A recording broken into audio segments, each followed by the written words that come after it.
God is, I believe, moving, not a great revival, but I think a final gathering until the fullness of the Gentiles is complete, like the Apostle Paul said to the Roman church. You know what happens when that last Gentile gets saved? We out of here. We are so out of here. If you're here and you're that last Gentile, get saved. I want to go home.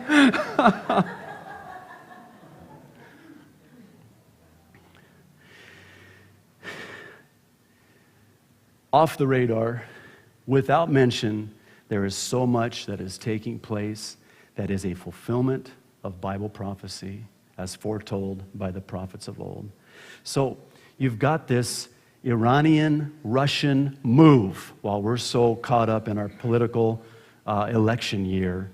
What people don't realize is that on August 28th, Ahmadinejad and Russian president, really the puppet president of Putin's puppet president. Yeah, you can quote me on that if you wish. So Putin's puppet president, Dmitry Medvedev, met for private discussions at the Shanghai Cooperation Organization Summit in Dushanbe, Tajikistan on August 28th, further underscoring how closely Russia and Iran are coordinating foreign policy these days. There was this article, this AP article that the Boston Herald ran with the headline reading, Russia, launch of Iran reactor near irreversible stage. The Russian state-run company building Iran's first nuclear plant. Oh, Russia builds Iranian nuclear plants? Yes. Russia and Iran have a mutual defense treaty. Let's just say, for purpose of discussion, they're very chummy. They are entering now its final stage for its launch. By year's end, the company will take steps that will make the launch of the Bushehr plant irreversible. The launch date will be determined after talks between Russian and Iranian nuclear officials this month. This is September. Iranian officials have said that Bushehr would be launched in the fall, about the time we're in Israel. And that's not in the article. That was just, okay. Non-proliferation expert David Albright, whose Washington-based Institute for Science and International Security tracks countries under nuclear suspicion, suggested that the steps referred to by Russia probably involve the loading of the fuel into the reactor. He said there are no irreversible steps, but taking it out after it's been loaded would be troublesome because it would require dealing with irradiated fuel and a contaminated reactor core. Did you catch that? In other words, Russia's already loaded this nuclear device, and it's irreversible. You're committed. Once you load the fuel, it's virtually impossible and irreversible to unload the fuel. In other words, now the clock starts ticking, I guess you might say. Thank you, Russia and Iran. Another article from the Jerusalem Post. Again, ABC, NBC, CBS. And by the way, you probably didn't know that just this last week, Condoleezza Rice, maybe it was 2 weeks ago, I'm getting my dates mixed up, but Condoleezza Rice went to Israel and pressed and even forced Israel to sign this two-state solution so that the Palestinians, which there are no such thing, by the way, can have a joint state side by side, dividing Jerusalem, living in, quote, peace and security. Just this couple, we're not seeing it on the news, are we? All we're hearing about is lipstick and pigs. Jerusalem Post, September 7th. Russia may aid Iran to spite the U.S. Russia may use nuclear aid to Iran as a method of responding to increased tensions between Moscow and Washington over the conflict in Georgia, the Sunday Times reported. According to the report, a source close to the Russian military told the paper that Moscow is furious over the form of continued U.S. overtures to Georgia and the Ukraine.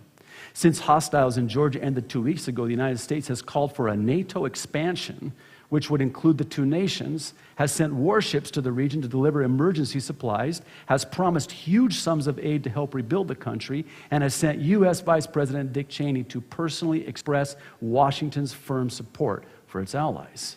Everything has changed since the war in Georgia, the source told the paper.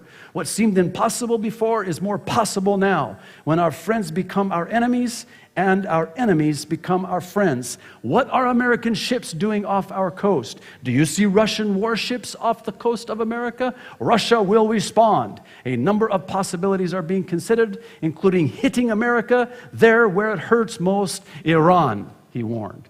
Last Thursday, Cheney condemned Russia for what he called an illegitimate unilateral attempt to change Georgia's borders by force, speaking during the closely watched trip to the U.S. allied South Caucasus nation.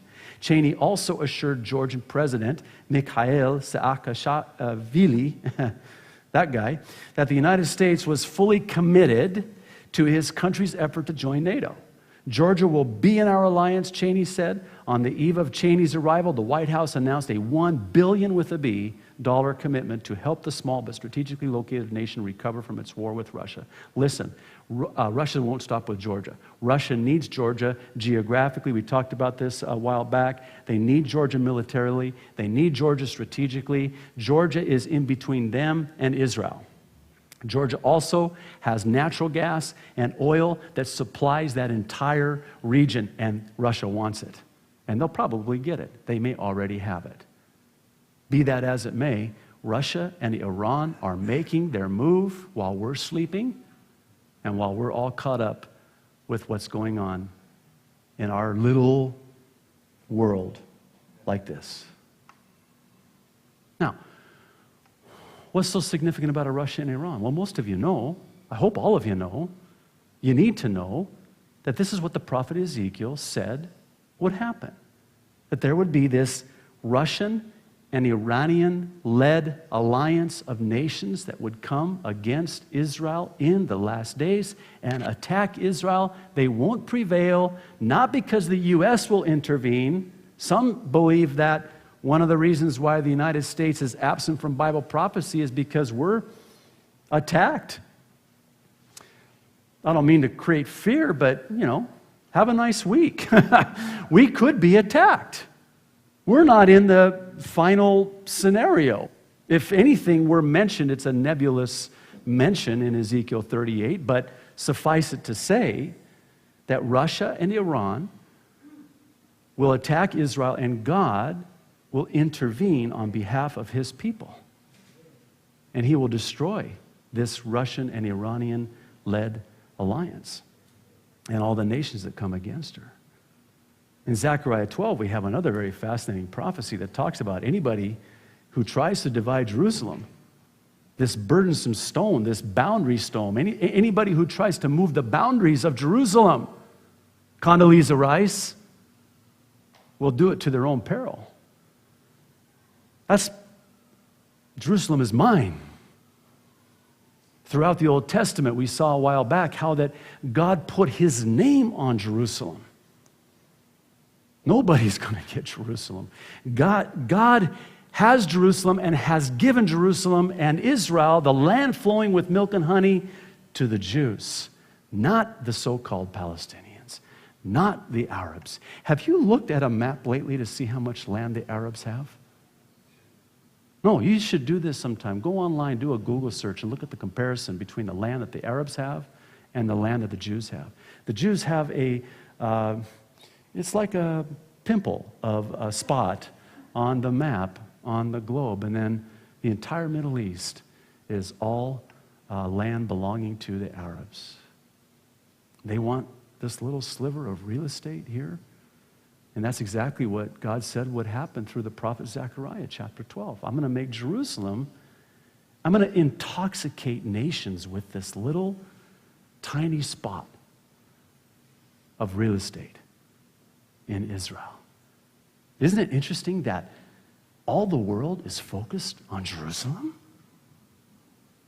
Isn't it interesting that Russia and Iran are ready to attack Israel because of Jerusalem? It's happening exactly as God foretold by the prophets of old, right before our very eyes.